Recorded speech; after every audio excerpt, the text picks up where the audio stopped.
Moïse Novillon, vous avez suivi avec beaucoup d'attention le discours du chef de l'État. Qu'est-ce qui a retenu votre attention en tant qu'analyste politique? Merci beaucoup, Maury. Je pense que les compatriotes et téléspectateurs qui nous ont suivis ce matin vont peut-être devoir me réécouter parce que avant même que le président de la République ne délivre le discours que nous venons de voir en direct avec les téléspectateurs et les auditeurs de Diaspora FM, nous avions déjà anticipé sur ce qui pourrait être la couleur, la quintessence, effectivement, la colonne du message que le chef de l'État va délivré et cela n'a pas raté. Le président Patrice Talon, qui n'est pas d'habitude de nature à rester dans les discours de louange et les actions sur les actions menées, etc., a été beaucoup plus droite au but sur en réalité ce qu'il s'agit de l'intégrité du territoire. Le chef de l'État a fait observer que l'intégrité du territoire est quand même pleinement assumée en dehors de quelques difficultés effectivement à certaines frontières. Nous sommes tous témoins et on le rappelait également dans la matinale de ce matin. Il est également revenu très brièvement et très laconiquement d'ailleurs parce qu'il y a suffisamment à dire en cette matière sur l'état de la santé économique du pays et nous pouvons le confirmer avec lui. Les Béninois savent et ce qui a été fait en cette matière. Le pays avance comme on peut l'observer et on peut le retenir avec le chef de l'État. Il a également mis un accent sur les réformes majeures, notamment le courage qu'il a fallu pour les parlementaires des 7e, 8e et 9e législatures pour pouvoir l'aider surtout à implémenter sa politique, à engager les réformes les plus difficiles, mais quand même les réformes salutaires et qui ont permis également au chef de l'État de pouvoir tirer la conclusion qu'aujourd'hui au Bénin, il ne faut plus être en fait un opportuniste pour être à la tête du pays et surtout ceux qui doivent prétendre à en assumer les charges doivent pouvoir faire preuve de beaucoup plus d'intégrité. Voilà. Il a parlé des harangueurs de justement, foule. Il a dit surtout que la démocratie n'est plus un moyen d'instaurer la pagaille, la corruption, la gabegie. Les harangueurs de foule, comme vous le rappeliez tout à l'heure, n'ont plus droit de citer dans notre République. Être un acteur politique doit être sur le mérite et au prix du sacrifice surtout de sa vie et de sa personne et non un moyen d'engranger des intérêts personnels. Le chef de l'État a utilisé des mots très forts. Il a rassuré surtout sur le fait que les élections à venir, notamment les élections générales de janvier 2026 et l'élection présidentielle, bien sûr, seront véritablement paisibles et sereines parce que tous les acteurs et toute la République est consciente des enjeux et de l'importance que cela revêt pour la poursuite de la marche du pays vers son développement. Et surtout, la dernière phrase qui me retient véritablement mon attention et que j'ai notée à titre personnel, c'est que l'âme du Bénin veillera et le meilleur est à venir. Il faut saluer le chef de l'État et il a très bien fait de remercier tous les acteurs, les forces de défense et de sécurité, les acteurs politiques au Parlement. Et on ne l'a pas suffisamment dit. Je pense que ceux qui ont aidé le président Patrice Talon à partir du Parlement, à partir du gouvernement et peut-être encore dans l'administration à partir de certaines directions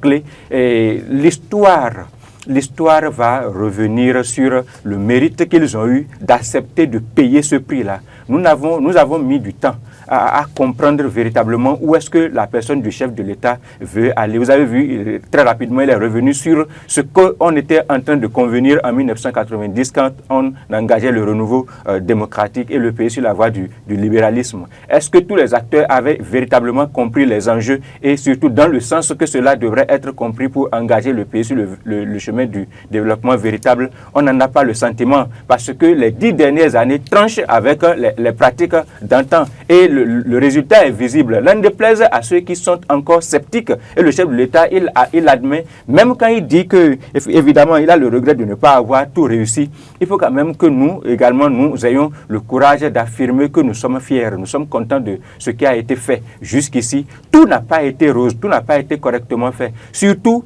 l'action du gouvernement qui a été beaucoup plus portée vers les réformes qui ont bousculé les intérêts personnels n'ont pas permis à ce que l'on puisse bien comprendre. Mais je pense qu'au bout de 10 ans, et après le message de ce matin, et pendant que le président Patrice Talon est en train de partir, n'est plus candidat à rien, je pense que les Béninois peuvent, chaque Béninois peut refaire aujourd'hui son examen de conscience, le bilan au plan personnel et essayer de mettre les faits bout à bout, de faire les comparaisons et de ne pas peut-être rester dans les conjectures.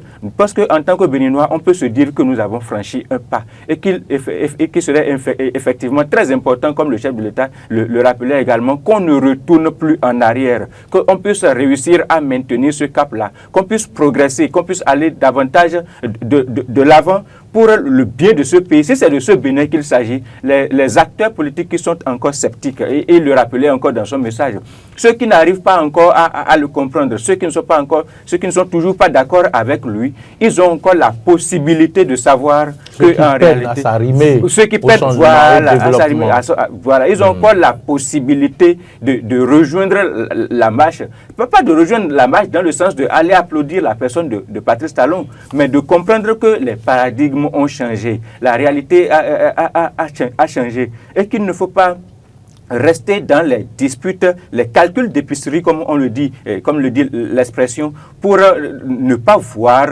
l'enjeu global, le Bénin que nous avons envie d'avoir. Dans l'émission de la matinale ce matin, nous étions déjà en train de mettre l'accent sur le fait que le chef de l'État a tendance, et qu'il ne va pas dire, il n'a pas dérogé à cela. Moi, particulièrement, il m'a satisfait. Je disais que le chef de l'État n'a pas tendance à rester dans les petits détails, dans les petits calculs, et qu'il faut s'attendre à ce que le président de la République, dans son intervention, maintienne son élan, le statut, l'optimiste qu'il est, et qu'il puisse drainer les regards vers le Bénin qui va se présenter sur les 5, 7, 10, 14, 20 prochaines années et non sur les petits détails qui nous ont retardés, qui ne nous ont pas permis de faire le bond qu'on vient de faire en 10 ans, depuis plus de 30 ans.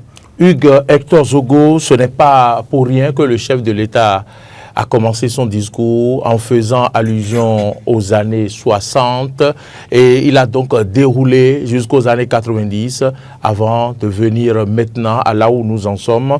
Pour ceux qui ont bien suivi ce discours et qui ont compris le message, Hugues Hector Zogo, j'ai eu comme impression que le chef de l'État a inventé la démocratie béninoise dont il a fait le portrait.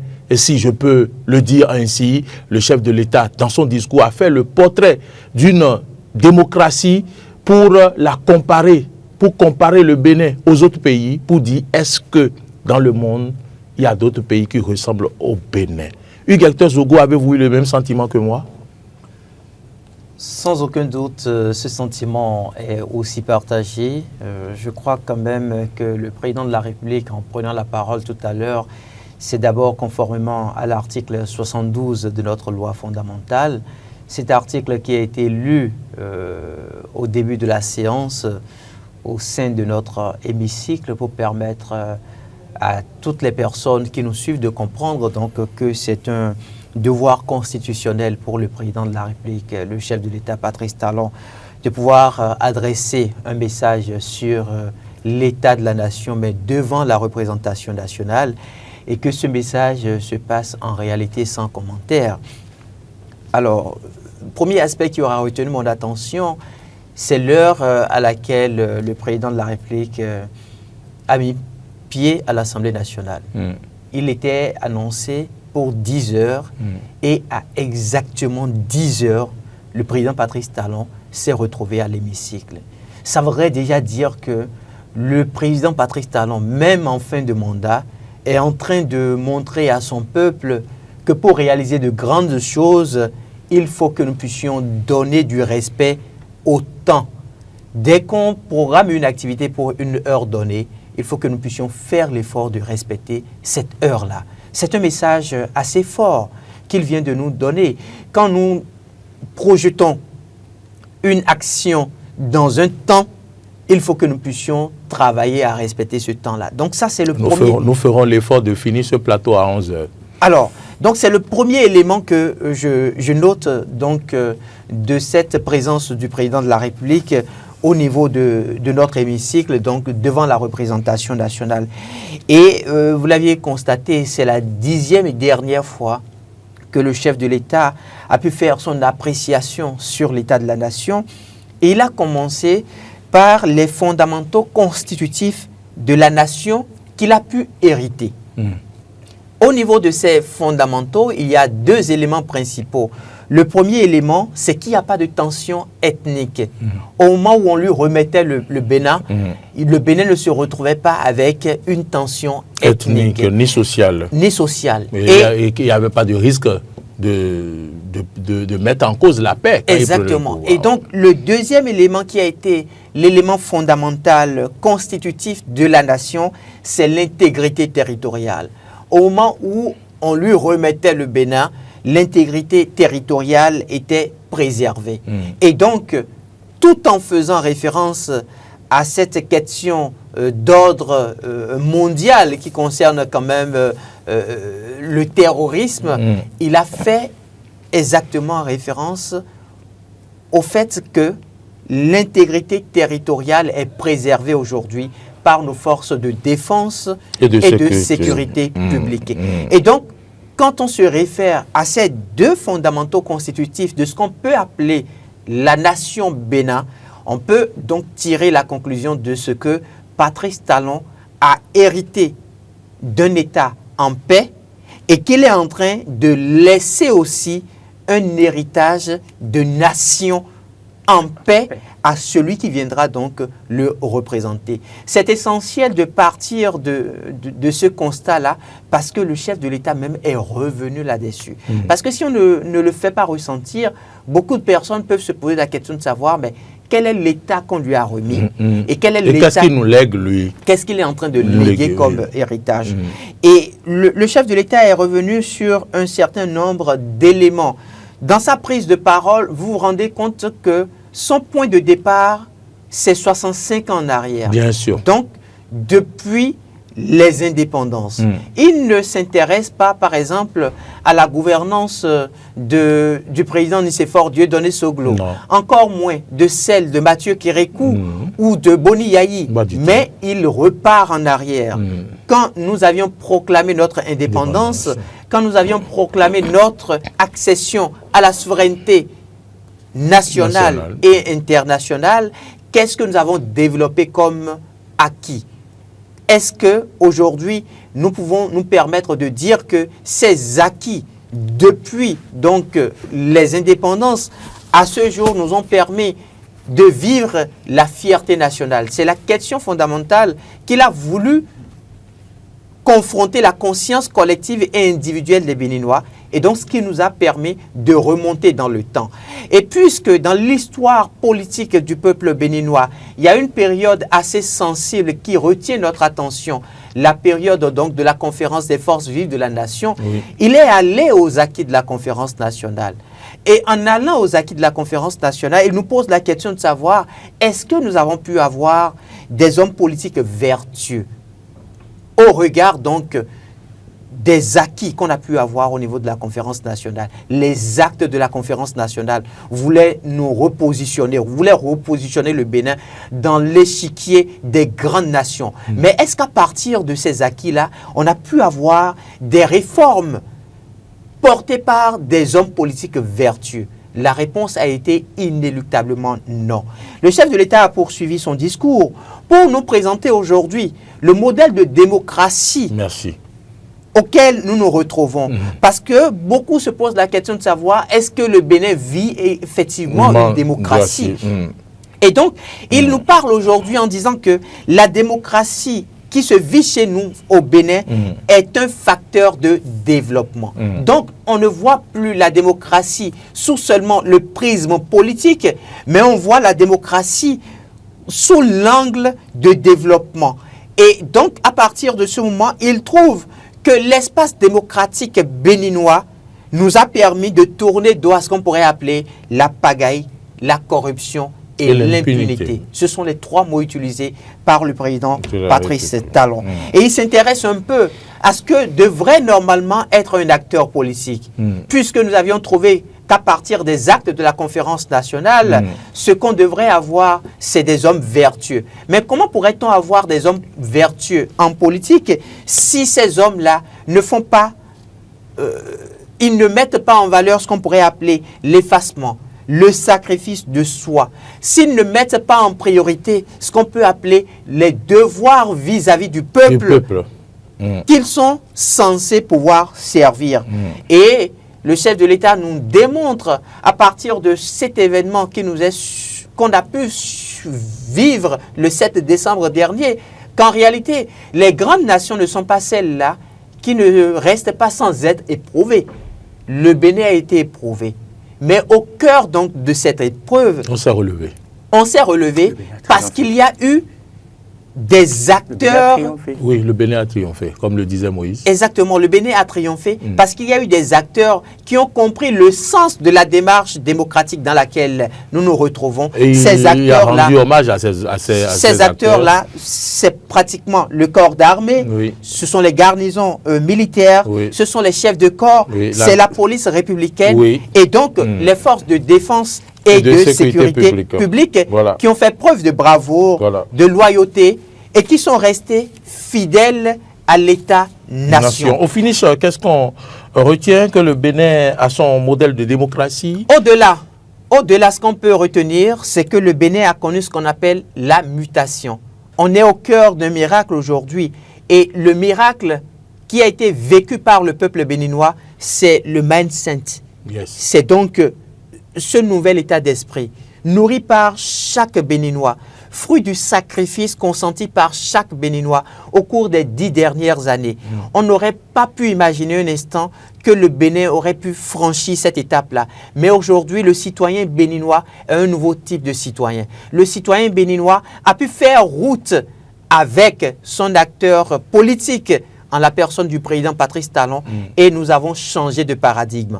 Il souhaite que cette détermination que nous avions pu connaître, que nous avons pu vivre au cours de sa mandature, que cette détermination-là se poursuive avec les prochains chefs d'État afin que l'on continue de dire que le Bénin n'est plus un État comme les autres, mais que le Bénin reste un grand État qui a pu trouver son chemin de développement. Voilà donc ce que je pourrais retenir. Au pouvoir, Hector Zogo, pour se servir, mais servir le peuple. Exactement. On peut comprendre cela également. Quel sera votre mot de la fin, Moïse Novio? Je pense qu'il y a espoir, comme le chef de l'État l'a dit, il y a de l'espoir et les Béninois doivent être fiers de ce que nous sommes en train de devenir. Hector Zogo, votre mot de la fin? La démocratie doit être au service des citoyens et non au service exclusivement des acteurs politiques. Ce sont les mots donc, du chef de l'État que j'emprunte comme mot de fin sur ce plateau spécial. Très bien, très bien. Donc, il va falloir aussi empêcher les marginaux d'arrêter le progrès entamé par le Bénin. Madame, Messieurs, nous sommes donc tous invités, tous sensibilisés, conscientisés, à faire de telle sorte que notre pays aspire au développement et tende vers le développement tant souhaité. Et comme le dirait l'autre, le président Patrice Talon a mis le pays sur les rails. Il ne reste qu'aux autres à pousser le wagon. Donc, on va espérer que nous puissions aller loin, le plus loin que possible, avec les prochains chefs d'État. Tout compte fait, il ne nous reste qu'à souhaiter longue vie au président de la République et paisible retraite au président de la République. Exactement. En attendant qu'il finisse les quelques mois qui lui restent et qu'il passe le témoin. Nous voyons clairement le visage du Sénat. Voilà, pour la suite de notre pays. Merci à tous ceux qui nous ont suivis. Ce plateau de décryptage que nous avons organisé, c'est pour vous. Et merci à vous, Hector Zogo. C'est moi qui vous remercie. Merci pour votre disponibilité de tous les instants. C'est un plaisir partagé de pouvoir vous retrouver sur ce plateau spécial. Et merci également à tous les téléspectateurs, à tous les auditeurs pour leur fidélité. Merci. À vous, Moïse Novio. Merci aux techniciens surtout qui ont dû faire diligence pour nous permettre de tenir cette émission spéciale. La réalisation, c'est Rebecca Ogou, c'est Martin Toy, c'est de mettre le chef production, chef service programme. Plusieurs casquettes en tout cas. Et merci également à toute l'équipe de son, c'est Emmanuel Agodjelou. Merci également à d'autres personnes dont on s'habituera au nom, qui sont aussi là et qui nous assistent et qui sont dans les coulisses. Merci à vous également. Merci à la jeunesse qui triomphe. Et bonne suite de nos programmes et retrouvez-moi tout à l'heure à 13h.